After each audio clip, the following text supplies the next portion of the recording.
सुबह के धुंधले उजाले में गोपाल साइकिल पर बड़े बड़े दूध के डिब्बे बांधकर निकलता है।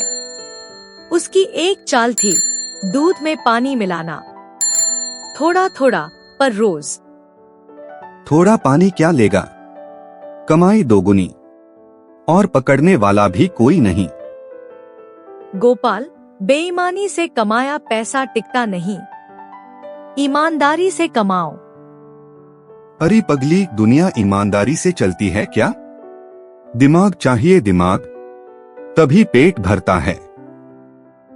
धीरे धीरे गोपाल गांव का सबसे सधन संपन्न आदमी बन रहा है, पर अंदर से वह हमेशा डर में रहता, कहीं पकड़ा न जाओ।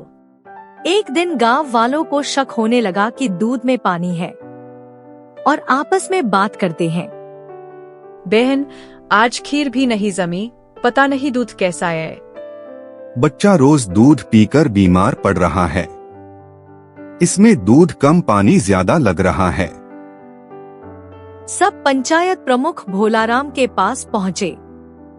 प्रमुख जी, हम सबको लग रहा है कि गोपाल दूध में पानी मिला रहा है। प्रमुख जी ने सारी बातें सुनी और बोले, सभी लोग सबूत लाओ, तभी कार्रवाई होगी। गांव वाले नाराज भी थे, पर गोपाल इतना चालाक था कि उसकी बेईमानी आसानी से पकड़ी नहीं जाती। एक दिन गांव में एक बुजुर्ग साधु आए। उनकी आंखों में शांति, पर चेहरे पर गजब का तेज था। साधु गांव वालों को सलाह देते, कहानियां सुनाते, सब उन्हें मानने लगे थे। एक शाम साधु ने गोपाल से दूध मंगवाया। गोपाल आया, हमेशा की तरह पानी मिले दूध के साथ। साधु मुस्कुराए और सोचा कि चलो इस बच्चे की परीक्षा लेते हैं कि दूध शुद्ध है कि नहीं। बेटा, दूध तो अच्छा लग रहा है, कोई आपत्ति न हो तो एक प्रयोग करूं? हाँ जी महाराज, बताइए। फिर साधु ने एक चमकती पीतल की कटोरी उठाई। इस कटोरी को तालाब में रखाओ, फिर हम दूध डालकर देखेंगे। गोपाल को अजीब लगा, लेकिन वह कटोरी लेकर चला गया। उसके बाद जब कटोरी तालाब में रख दी, फिर साधु ने उसमें दूध डाला। बेटा, थोड़ी देर बाद जाकर कटोरी ले आना। गोपाल गया और देख के हैरान रह गया। कटोरी में सिर्फ पानी था, दूध गायब। महाराज, दूध कहाँ गया? बेटा, दूध हल्का होता है, पानी भारी। तालाब ने दोनों को अलग कर दिया, जैसे समय एक दिन सच और झूठ को अलग करता है। गोपाल कांप गया, जैसे उसके ऊपर बिजली सी गिर गई हो। गोपाल को कांपता देख साधु बोले, तुम्हारी नजर में ये चमत्कार होगा, पर ये चमत्कार नहीं, प्रकृति का सत्य है। जिस दूध में पानी होगा वो अलग हो ही जाता है। गोपाल शर्म से जमीन पर बैठ गया। मैं गलत था महाराज, मैंने सबका भरोसा तोड़ा, मुझे क्षमा करें।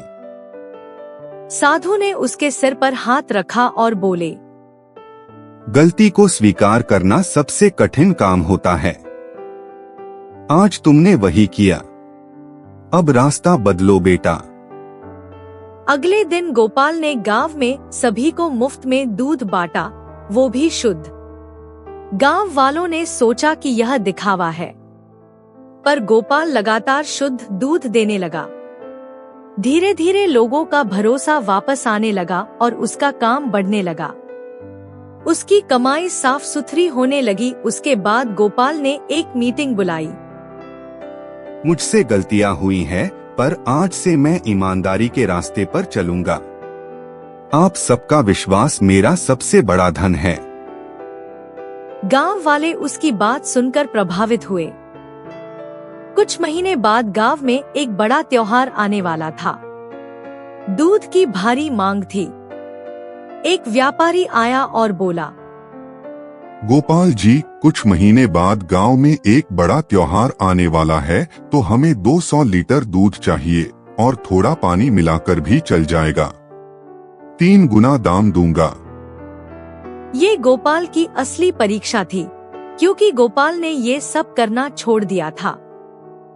याद रखना, सच की राह मुश्किल होती है, पर अंत सुंदर होता है। हमें ये नहीं करना चाहिए। नहीं साहब, अब मेरा दूध पानी से नहीं, ईमानदारी से चलता है। मैं अब ये काम नहीं करूंगा। आप किसी और से दूध ले लो।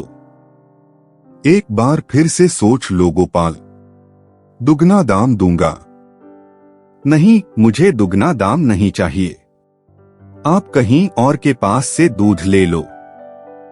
जैसे ही गोपाल ने बोला कि मुझे दुगने दाम नहीं चाहिए, मैंने ये सब छोड़ दिया है, तो व्यापारी वहां से नाराज होकर चला गया।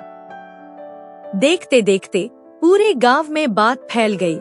गोपाल ने बेईमानी को ठुकरा दिया और त्योहार पर सभी ने उसी का दूध खरीदा। उसकी कमाई व्यापारी वाली डील से भी ज्यादा हुई। गोपाल और उसकी पत्नी बहुत खुश थे। गांव वालों भी बहुत खुश थे कि गोपाल ने बेईमानी करना छोड़ दिया। कुछ दिनों के बाद साधु गांव छोड़ के जाने लगे। जैसे ही गोपाल को पता चला तो वो तुरंत ही साधु के पास गया और बोला, महाराज, आपने मेरा जीवन बदल दिया। पता नहीं कैसे आभार व्यक्त करूं। सच और ईमानदारी बेटा, ये 2 चीजें जीवन को बदल देती हैं। आज तुम बदल गए हो, यही मेरे लिए सबसे बड़ा आभार है। साधु धीरे धीरे रास्ते पर चल दिए। गोपाल उन्हें देखता रहा, जैसे कोई नया जन्म मिला हो।